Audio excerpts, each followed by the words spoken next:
Overdose कर दो medication की, या उसकी जो मेडिकेशन ऐसी दो कि उसको रिएक्शन हो जाए, वो मर जाए, या फिर ऐसा करो पागल तो वो ऑलरेडी हो गया, उसको थोड़ा सा इंजेक्शन लगा के सड़क पे छोड़ दो, कोई टक्कर मार के भाग जाएगा। सांस अटका, वो निवाला है यहाँ पे जो अटका हुआ है उनके शेर, ना उसको उगल सकते हैं ना वो निगल सकते हैं। तो इस तरह के, तो मुझे इनका कैरेक्टर जो है ना, बड़ा मुझे मजा आ रहा है, नहीं आ रहा कि हक बैक करे या क्या करे क्या ना करे, इसको पता है इसको नहीं पता है, मैं कितना फंसा हुआ हूँ, ये मुझे गोली मार देगा या ये मुझे नहीं मारेगा।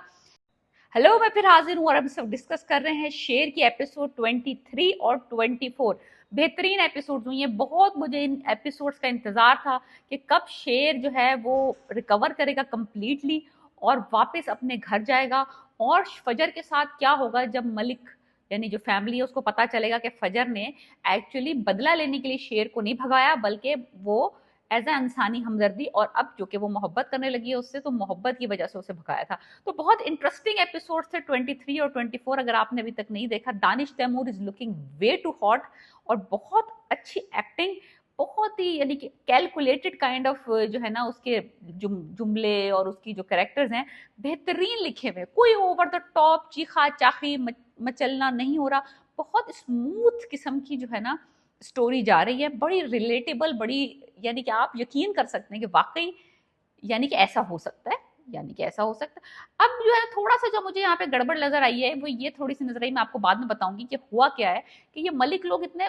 पीसफुली क्यों बैठे हुए हैं फजर के ऊपर रिलाई करके।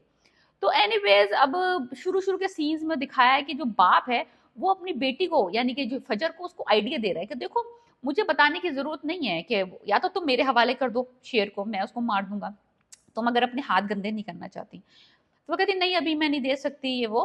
तो कहता है अच्छा ऐसा करो, या तो तुम उसको ऐसा करो ओवरडोज कर दो मेडिकेशन की, या उसकी जो मेडिकेशन ऐसी दो कि उसको रिएक्शन हो जाए, वो मर जाए, या फिर ऐसा करो पागल तो वो ऑलरेडी हो गया, उसको थोड़ा सा इंजेक्शन लगा के सड़क पे छोड़ दो, कोई टक्कर मार के भाग जाएगा, तो वो ऑलरेडी मर जाएगा। कहते कोई हाथ में अपने हाथ गंदे करने की जरूरत है कि बाप का दिमाग देखो, इस आदमी का दिमाग देखो, इतना नेगेटिव कैरेक्टर दिखाया है नबील जो शुजात है, या शुजात ही आई थिंक, शुजात मलिक, तो उसका कैरेक्टर इतना नेगेटिव दिखा, एक कमजोर आदमी है जो कि रिलाय करता है अपनी इज्जत, उसकी अपनी कोई इज्जत नहीं है, सिवाय उसकी इज्जत जो है ये है कि उसकी बेटी जो है वो ये कर रही है और उसके बाप ने उसको नहीं देखा, वो जमीन को, उसकी इज्जत इतनी सी है, बस इतना सा उसका ईगो है, इतनी सी उसकी सेल्फ रिस्पेक्ट है। एक बहुत छोटी जहन का और छोटी नस्ल का आदमी दिखाया है जिसका कोई हाल नहीं है, इतना पढ़ा लिखा जाहिल जिसे कहते हैं वो बंदा है, जिसके दिमाग से ना पुरानी ओल्ड फैशन ख्यालात नहीं निकल रहे। तो वो अपनी डॉक्टर बेटी से कह रहा है कि ये तरकीबें, तुम ये तरकीबें लड़ाओ और एक बंदा मार दो। सो एनीवेज, वीडियो कॉल होती है फजर की और शेर की, बेहतरीन सीन है, आई लव दैट सीन। दोनों एपिसोड में मेरा फेवरेट सीन वही था। और भी सीन है रोमांटिक, एक दफा दिखाया है कि शेर के ख्वाब में फजर आई है, और फिर एक दफा दिखाया है कि फजर के ख्वाब में शेर आया है। सो दो तीन सीन हैं दो एपिसोड में, लेकिन ये मेरा फेवरेट सीन था जब, क्योंकि वो वीडियो कॉल के ऊपर वो बोल रही पहले भी तुम खूबसूरत थी लेकिन अब मुझे ज्यादा खूबसूरत लगने लग गई हो, तो कहते तुम पहले पागल नहीं थे अब पागल हो गए हो। So anyways, such a nicely done kind of conversation, no over the top, मैं मर जाऊंगा, मैं खप जाऊंगा, मैं रुल जाऊंगा, मैं ख्वार हो जाऊंगा, मेरे पास मुझे मिलने आ जाओ, मुझे छोड़ के चली जाओ। बहुत लो की काइंड ऑफ रोमांटिक सेंटेंसेस लिखे हैं जिसने भी लिखे हैं, बेहतरीन बेहतरीन। और दोनों की एक्टिंग, सारा की और दानिश की, बेहतरीन है, लाइक बहुत कैलकुलेटेड काइंड ऑफ करेक्टर्स हैं दोनों के, बड़े कामिंग सा इफेक्ट है दोनों को देखना ना। बोथ जो मदर्स हैं शेर की, बड़ी अम्मी और छोटी अम्मी, दोनों बेचारियां परेशान है सिवाय बदर जमान के। अब बदर जमान को हो गया भाई ये तो दोनों माएँ मिल गई हैं, बड़ी जो उसकी सतीली माँ है वो भी परेशान है, बहनें भी सारी परेशान, तो पूरा घर की औरतें परेशान है कि शेर कहाँ गायब हो गया। सिवाय जो बदर जमान और उसके दो कुत्ते बेटे हैं वो बैठे हुए हैं, चिल कर रहे हैं कि भाई ये ना हो जिंदा सही सलामत होके वापस आ जाए जिंदा, या फिर वो मर गया तो फिर भी प्रॉपर्टी, यानी कि दोनों का उनका सांस अटका, वो निवाला है यहाँ पे जो अटका हुआ है उनके शेर, ना उसको उगल सकते हैं ना वो निगल सकते हैं। तो इस तरह के, तो मुझे इनका करेक्टर जो है ना, बड़ा मुझे मजा आ रहा है जब तड़प रहे हैं और ये थोड़ा सा कंफ्यूज है, बड़ा तड़प। फिर एक दफा उन्होंने एक सीन दिखाया, वो मासी की फ्लर्टिंग दिखाई है एक कमीने, जो अहद है उसके साथ, अहद है कि फहद, अहद, अहद के साथ दिखाई है, वो अपनी प्रेग्नेंट बीवी को छोड़ के बाहर आके मासी मुसीबतें जो आई हैं लाल जोड़े पहन के उनके साथ फ्लर्टिंग कर रही हैं, और आप तो हीरो जैसे लगते हैं। फिलर सीन है, उसका कोई ऐसी अहमियत नहीं है। और फिर दिखाया है कि जो उसकी फुप्पो है फजर की, और उसके दादा हैं, और जो उसके चच्चा हैं, और उसके जो सब घर वाले हैं, वो उस पर इतने वारी सदके जा रहे हैं, बिकॉज उनके दिमाग में ये चल रहा है कि इसने भाई हमारी इज्जत बढ़ा दी है, उस लड़के को अगवा किया हुआ है, कहीं छुपाया हुआ है। मसला मेरे साथ ये है कि फिर उन्होंने एक सीक्वेंस दिखाया जिसमें शेर रिकवर कर रहा है, अपने विड्रॉल सिम्टम्स हो रहे हैं, वो बड़ा नेचुरल दिखाया, एकदम उन्होंने दिखाया कि बस एक दिन में रिकवर हो गया। सो कुछ हफ्ते या महीनों का उन्होंने दिखाया, टाइम पास हुआ है। मुझे ये सवाल है कि इतने अगर अगर 2-3 हफ्ते भी सोच लें या एक महीना भी सोच लें, फजर के पेरेंट्स या दादा या उसके बाप इतने पुरसुकून कैसे बैठे हैं? उन्होंने अभी तक फजर से पूछा क्यों नहीं कि भाई तुमने कहाँ छुपाया है? यानी कि फोन पे पूछने की जरूरत नहीं, घर में तो लड़की बैठी हुई है, घर में लड़की से पूछ लो कि तुमने कहाँ रखा हुआ है। और अगर लड़की तुम्हें नहीं बता रही तो क्यों नहीं बता रही? तो थोड़ा सा इनको थोड़ा सा शक नहीं हुआ?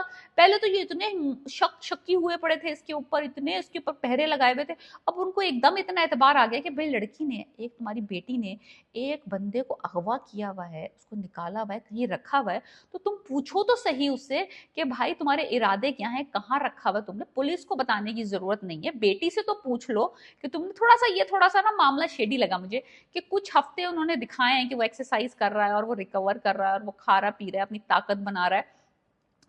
फिर ये दिखाया उन्होंने कि शेर इज बैक, पूरा 100% होके और बड़ा डैशिंग वैशिंग क्लीन अप करके उसका दिखाया लुक। और वो आता है, अपनी माँ से मिलता है, फिर दूसरी माँ से मिलता है, फिर अपनी बहनों से मिलता है। बेहतरीन scene, I love that scene, इतना क्यूट, इतना नाइस। उससे पहले एक मसल वाला सीन था, वो तो बहुत हॉट सीन था भाई। दानिश तैमूर ने तो बहुत बिल्ड किया, very nicely done, good job, बहुत मेहनत की है। और अप्रिशिएट करना चाहिए कि अगर अपनी क्राफ्ट के साथ साथ वो अपने अपीयरेंस के ऊपर भी इतनी मेहनत करता है बंदा, तो वेल डन, व्हाई नॉट। सो नजर आ रहा है कि बंदे ने मेहनत की है और वो दिखाना भी चाह रहा है और उसने दिखा भी दिया है। So it was very hot. Anyways, चच्चा जान जब देखते हैं शेर को जिंदा सलामत सही अपनी माओ से गले मिलते हुए, बदर जमान का तो बस समझ लो उसके पैंट में शिट निकल गई उसकी, और उसके दोनों बेटों की भी।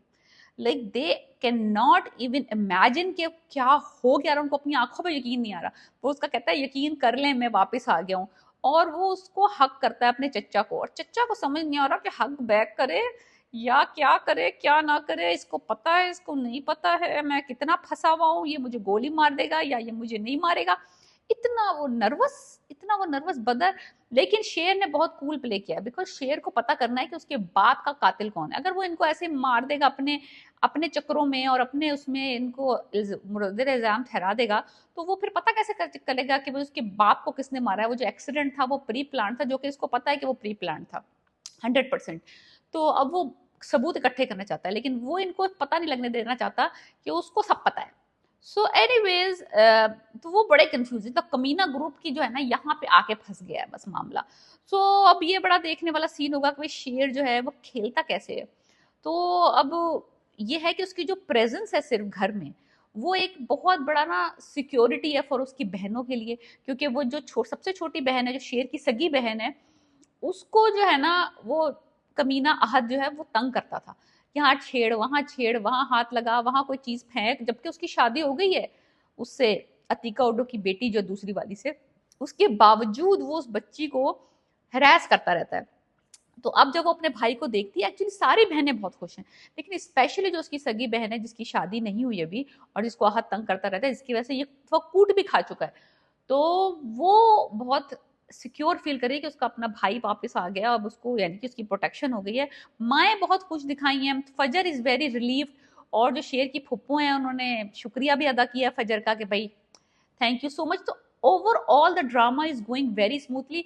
Here and there little bit थोड़ा सा स्ट्रेच आउट लगता है जब वो करेक्टर्स उनके दिखाते हैं, खास तौर पे जब वो जो फप्पन कुटनी फजर की फुप्पो हैं उनके जो थोड़ा सा ओवर द टॉप सीन्स हैं, कोई ज़रूरत नहीं है उस चीज़ की, लेकिन चलो वो ज़रा तीली लगा गई हैं अपने भाई को, नबील को, कि भाई अब कब तक हम इंतज़ार करेंगे खबर का, अब खबर पहुंच भी जाए, फजर को कहो कुछ करे, कुछ एक्शन दिखाए, कुछ कहानी आगे बढ़े ना। हम कफन तैयार करके बैठे हुए, हम भेजें ताकि उनके हमारे दिल को तसल्ली पहुंचो, प्लीज करो कुछ। अपनी बेटी से कहो, अगवा करके बैठ गई, अब उसको मार भी डाले। सो नबील साहब बड़े पंप हो गए, मैंने बताया ना एक बड़ा कमजोर आदमी दिखाया इसको, बस जो है ना दूसरों की एनर्जी सक करने के लिए रखा हुआ है, अपनी बेटी की, कि भाई वो बेटी उसकी इज्जत बढ़ाएगी, तुम्हारी अपनी कोई इज्जत नहीं है तो तुम हुए ना लिटिल मैन। सो एनीवेज वो अपनी बेटी को जाके कहता है कि दूसरी दफा मुझे धोखा मत देना, मैंने तुम्हें दूसरी दफा, दूसरा चांस है और ये लास्ट चांस है, तो ये लास्ट चांस है, इसके बाद में तुम मुझे धोखा दिया तो बहुत बुरा होगा। क्या ही बुरा होगा भाई, तू पहले भी जहर पिला चुका है, फिर पिला देना जहर, पाकिस्तान के जहर वैसे ही काम नहीं कर रहे। एनीवेज ड्रामे की एपिसोड बहुत अच्छी थी, episode 23 24, please let me know what do you think about it.